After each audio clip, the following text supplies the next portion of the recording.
हैं तो हो जाते हैं बदनाम, हम आह भी करते हैं तो हो जाते हैं बदनाम।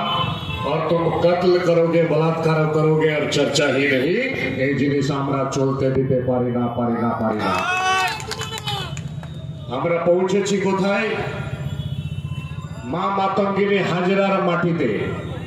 তার কারণটা কি?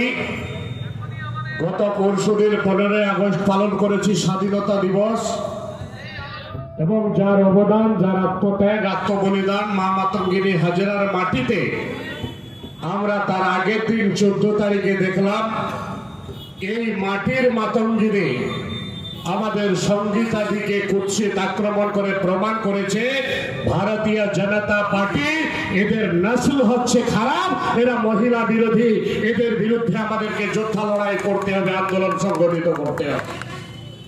কে? অনেকে বলছেন আপনি, অনেকে বলছেন তুমি। আমি বলবে আবে বামজেদ গুছালি, আবে মাছ চোর, আবে অ্যাক্সিডেন্ট হয়ে মানুষকে না বাঁচিয়ে মাছ চুরি করে নিয়ে গেছো, তবু এই মাটি তোকে এলাকার নেতা বানিয়েছে। তোর বাবার ভাগ্য ভালো।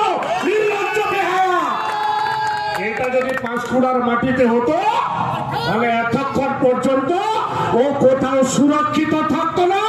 এর বাবা শুভেন্দুকে বাঁচাতে পারতো না। আমরা কার কাছে আশা করব মহিলার ইজ্জত?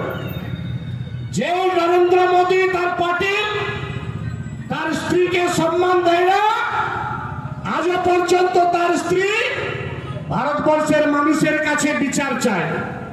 যে ভারতীয় জনতা পার্টির নেতা এমপি ব্রিজভূষণ শরণ সিং মহিলাকে কুৎসিত ভাবে আক্রমণ করে, শ্লীলতাহানি করে, তারপরে রাষ্ট্রীয়ভাবে সরকারিভাবে বেঁচে যায়, আমরা সেই বিজেপির কাছে আশা করব মহিলার ইজ্জত রক্ষা করা।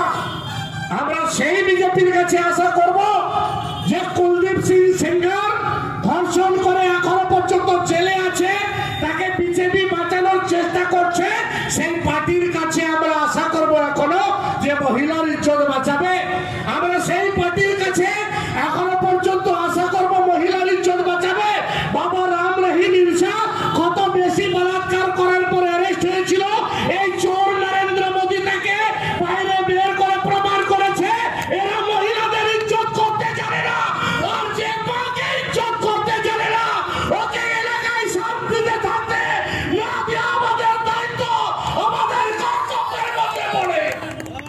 এই মাতঙ্গিনী হাজারার মাটিতে এই যুব যোদ্ধারা যদি বেঁচে থাকে, নিজের শরীরে যদি মানুষের রক্ত চলে, মাতঙ্গিনী হাজরাকে যদি সম্মান করেন, আগামী কাল থেকে এই চোর বামজেদকে সেখানে বেরাবে গণতান্ত্রিক ভাবে আক্রমণ সাজাতে হবে। প্রস্তুত আছেন কিনা বলুন? একবার জোরে বলুন, প্রস্তুত আছেন তো? প্রস্তুত আছেন তো? সংগীতাদের ইজ্জত রক্ষা করার জন্য প্রস্তুত তো? মাতঙ্গিনী হাজরার মাটিতে মহিলার ইজ্জত সুরক্ষিত করতে প্রস্তুত তো?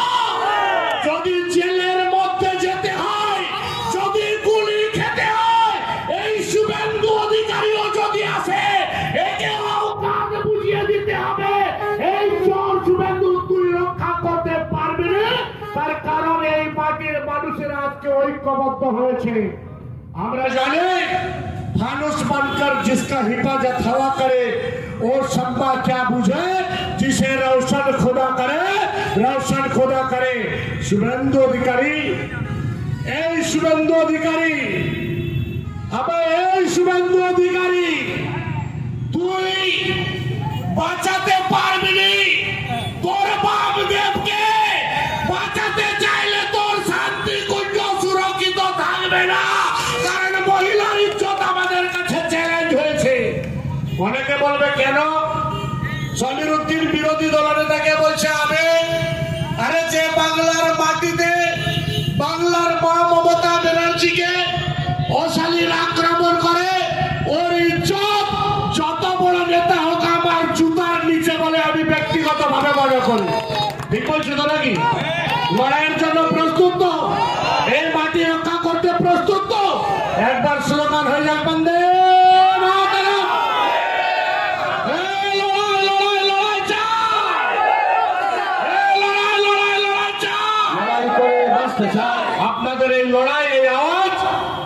আগামী দিনে আমি আজকে সকালে পোস্ট করেছিলাম, বিকেলে প্রোগ্রামে ডেকেছেন, ধন্যবাদ জানাই। যদি সময় থাকতো তাহলে আরো বেশি বোঝাতাম, তারা নিজেরা কুৎসিত করতে পারে, কুৎসা করতে পারে। আজকে একটু বলে দিয়ে গেলাম, এই চোর মাচোর বামদের তোর সঙ্গে আমাদের দেখা হবে, দেখা হবে, খেলাও হবে, তাই তো? খেলা হবে তো? সবাই বলুন খেলা হবে। সবাইকে ধন্যবাদ, নমস্কার জানিয়ে কথা শেষ করছি। আসসালামু আলাইকুম, খোদা হাফেজ, নমস্কার। তৃণমূল কংগ্রেস জিন্দাবাদ, মমতা ব্যানার্জি জিন্দাবাদ, অভিষেক ব্যানার্জি জিন্দাবাদ। ধন্যবাদ জানাচ্ছি।